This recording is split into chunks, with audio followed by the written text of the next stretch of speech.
Bonjour à tous, on se retrouve aujourd'hui pour une guidance sur le domaine professionnel, une guidance en fait qui est intemporelle. Elle concerne particulièrement les personnes qui sont en recherche d'emploi ou qui peut-être en fait voudraient changer d'emploi, changer d'entreprise. Ce qu'on va aller voir également, c'est quels sont vos atouts, les difficultés ou les freins qui ralentissent l'accès à un poste, à ce changement que vous souhaitez. Et également, on va aller prendre différents conseils avec différents oracles par rapport à vos recherches d'emploi. Savoir un petit peu où vous en êtes, ce que vous avez peut-être déjà entrepris, quel est votre état d'esprit, quelle est votre énergie et comment vous êtes en arrivant dans ce tirage. Ça va permettre également aux personnes qui sont concernées par ce tirage général de pouvoir identifier un peu et voir si cette guidance en fait peut leur correspondre tout simplement.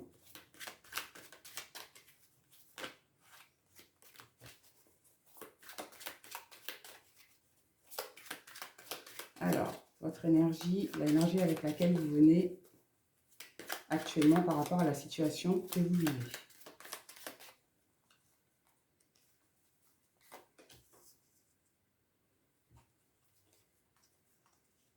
Alors, au niveau de vos atouts, quels sont vos atouts actuels?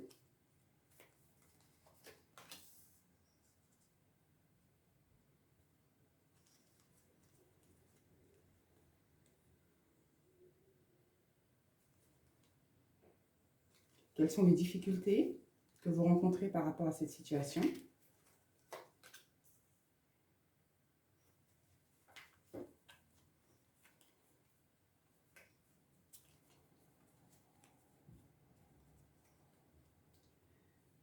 Et les deux conseils qu'on va prendre avec le tarot pré-raphaélite.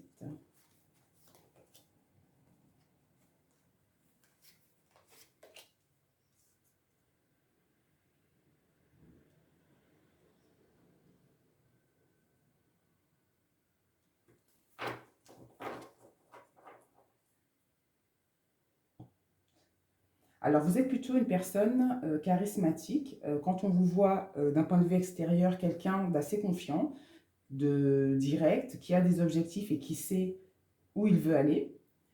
Cependant, ce que l'on voit avec la carte du 3 d'épée, qui est une carte en fait assez particulière, ces derniers temps, vous avez été éprouvé parce que vos recherches d'emploi en fait n'ont pas abouti.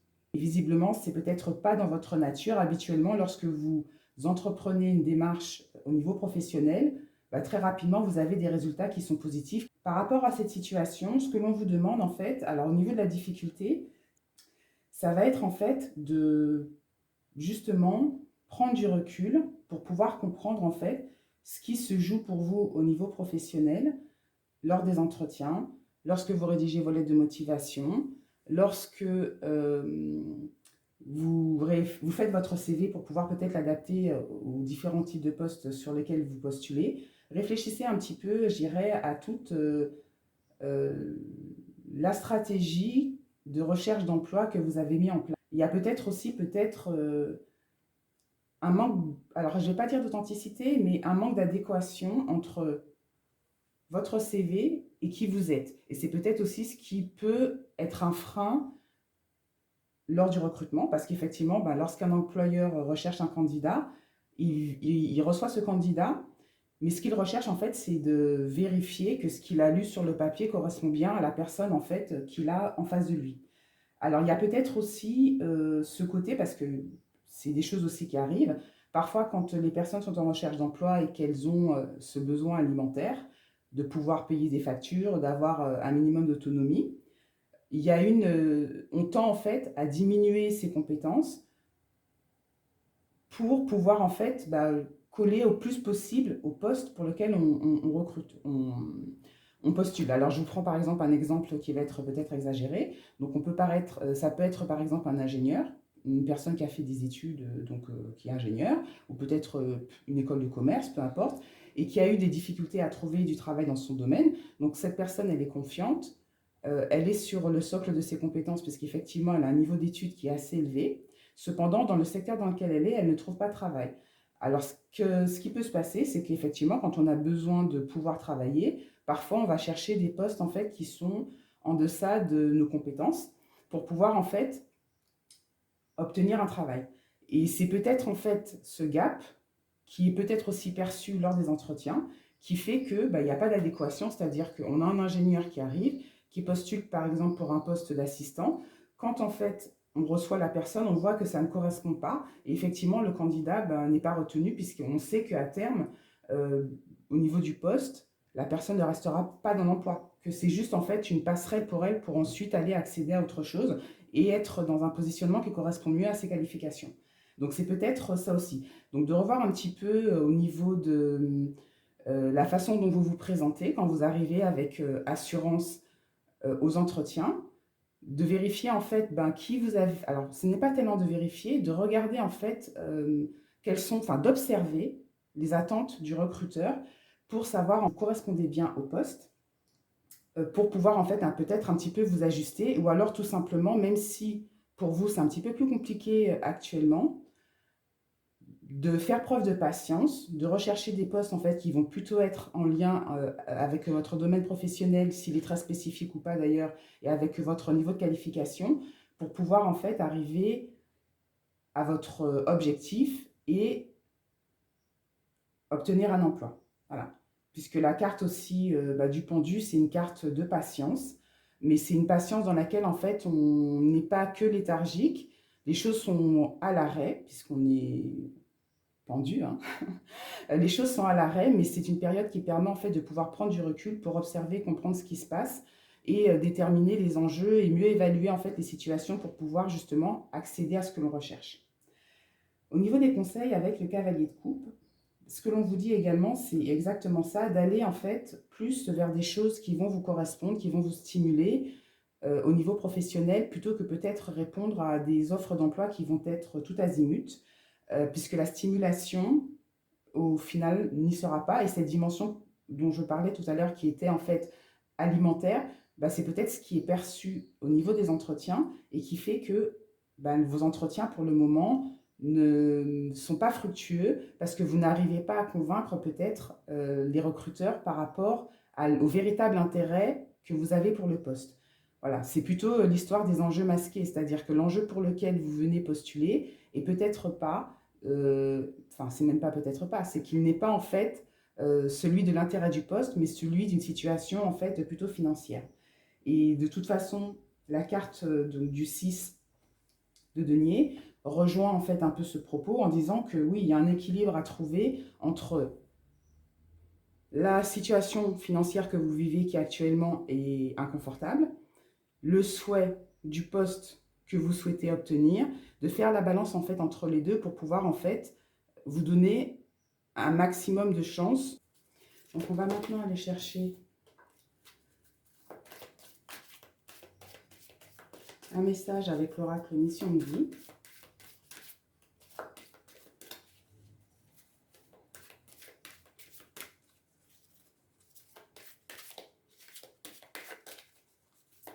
On va aller chercher 3 cartes sur l'oracle Mission de vie.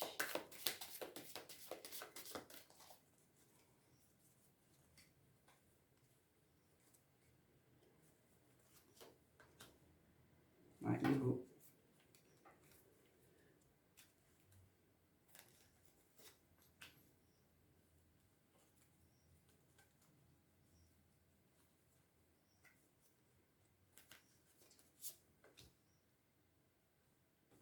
Donc, on a la carte de l'ego et effectivement ça rejoint donc la carte du chariot. Il y a un repositionnement en fait à faire par rapport à l'ego et je dirais euh, pour moi, il n'y a pas véritablement d'excès de confiance en fait. C'est que vous êtes une personne qui est charismatique et alors quand je dis charismatique, c'est une personne en fait qui est consciente de qui elle est, qui connaît en fait sa valeur professionnelle, qui a de l'expérience, en tout cas a pu occuper des postes dans le passé en lien avec le domaine et ses compétences. Mais ce qu'il y a aujourd'hui, c'est qu'on est dans une posture où l'ego a été en fait mis à mal, d'où cette carte du 3 d'épée. Et effectivement, ce qu'il faudrait, c'est réajuster plutôt sa stratégie de recherche d'emploi par rapport au repositionnement dont je parlais tout à l'heure, pour permettre en fait à votre ego de se rééquilibrer. Voilà. Avec la carte des réseaux et des télécommunications, alors ce que pour moi en fait elle évoque, c'est peut-être qu'actuellement vous êtes dans un mode de recherche d'emploi qui peut être traditionnel. Alors quand je dis traditionnel, c'est simplement d'aller sur les sites un petit peu regarder ce qui se passe. C'est peut-être aussi d'essayer de passer à la vitesse supérieure en démarchant peut-être des entreprises directement sur les réseaux sociaux. Voilà. Alors après, il y a aussi quand même une façon de faire les choses, c'est déjà de s'abonner, de pouvoir suivre les publications, etc.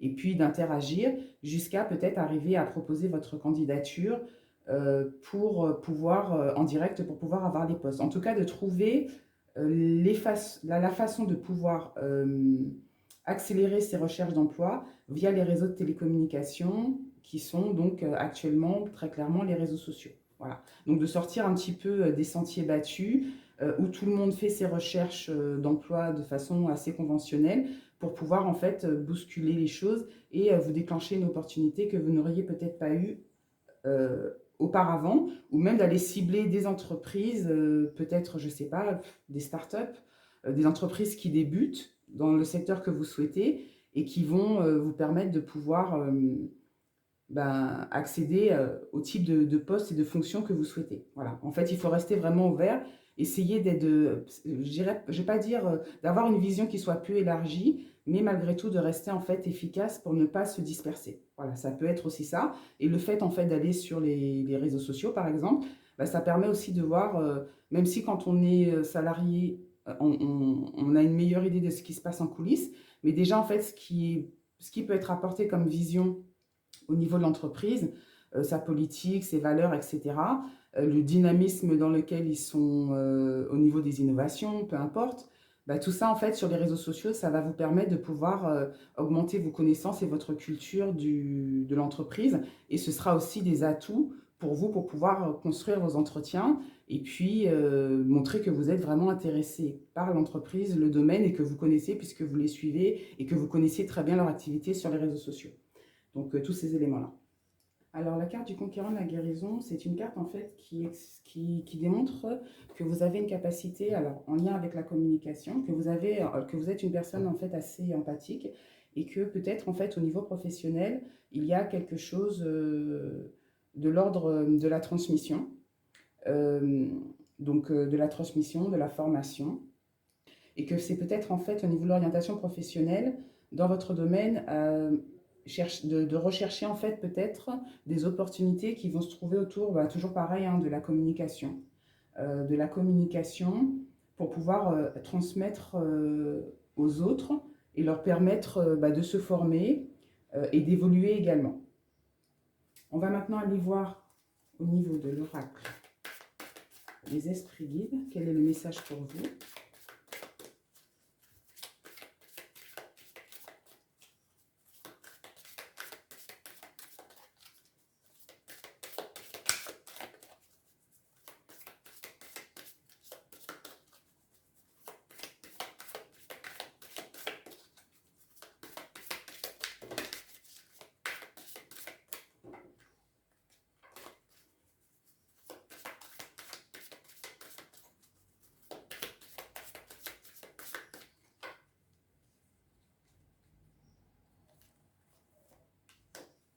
L'esprit de la marmotte, en fait, vous pousse à sortir de votre zone de confort euh, en, en évaluant, en fait, vos forces et vos faiblesses. Alors, donc, on est sur un tirage du domaine professionnel, ce sont donc vos atouts et les aspects, en fait, de vos compétences sur lesquels vous devez travailler. Donc, et c'est ce travail, finalement, qui va vous permettre de pouvoir être plus, alors je ne dirais pas plus fort, je dirais qu'il vous permettra en fait d'être plus efficace dans les recherches, en tout cas les projets professionnels que vous avez actuellement, enfin vos véritables souhaits.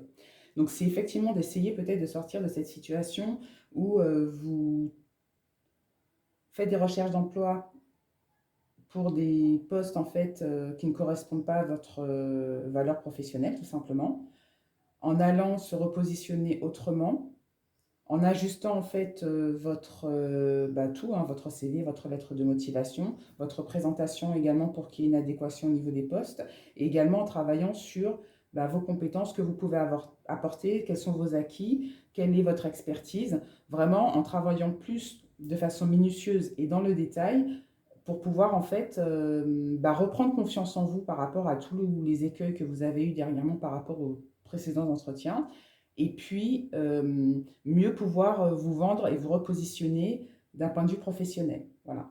Donc le risque, parce qu'autrement, effectivement, le risque, c'est que vous puissiez continuer en fait à être dans cette perte de confiance qui est en fait liée à une vision court terme relative à des besoins quotidiens, mais qui sur le long terme, en fait, pour vous, ne sera pas gagnante. Donc voilà, c'est un petit peu le message qu'on a pour aujourd'hui au niveau de la guidance.